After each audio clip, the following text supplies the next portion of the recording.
Box হবে, sauce হবে, chicken হবে, নাগেটস হবে, ফ্রেঞ্চ ফ্রাই হবে।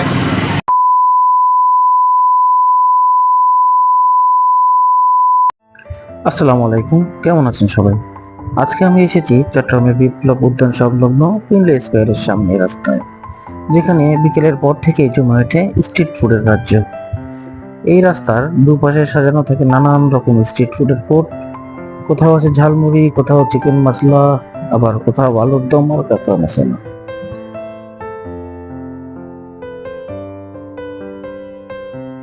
যাদের বার্গার পছন্দ তারাও বার্গার পেয়ে যাবেন এখানে। বিভিন্ন ধরনের বার্গার, ফুচকা ও চটপটি প্রেমীরাও হতাশ হবে না এখানে এসে। তাদের জন্য আছে ফুচকা ও চটপটির সুব্যবস্থা।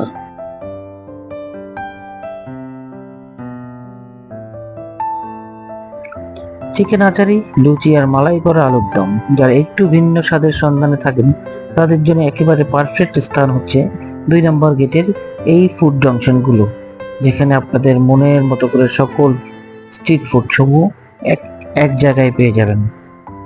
তাই আপনারা অবশ্যই স্বাদের সন্ধানে চলে আসতে পারেন এই জায়গাটিতে।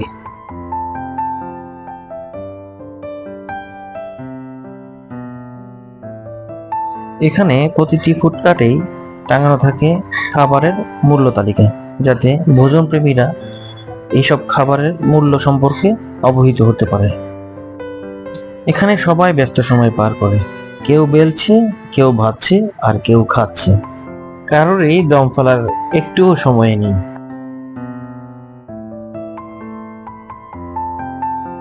স্পাইসি স্ট্রিট, এই ফুডকার্টটি মূলত মিট বক্সের জন্য স্পেশাল। এই ফুডকার্টে আরো কি কি স্পেশাল খাবার আছে তা জানতে চেয়েছিলাম এই ফুডকার্টের মালিকের কাছ থেকে। শুনুন তার মুখ থেকেই তার স্পেশাল খাবারের নামগুলো। মিট বক্স হবে, সস হবে, চিকেন হবে, নাগেটস হবে, ফ্রেঞ্চ ফ্রাই হবে।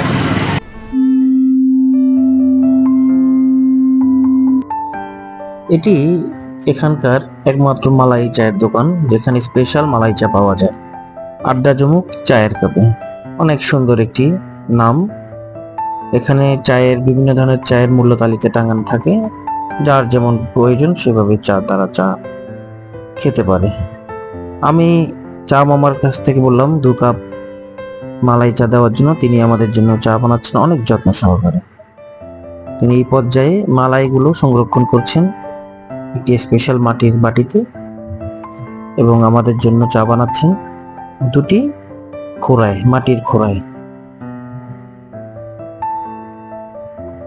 উনি খুব যত্ন সহকারে চা বানাচ্ছেন।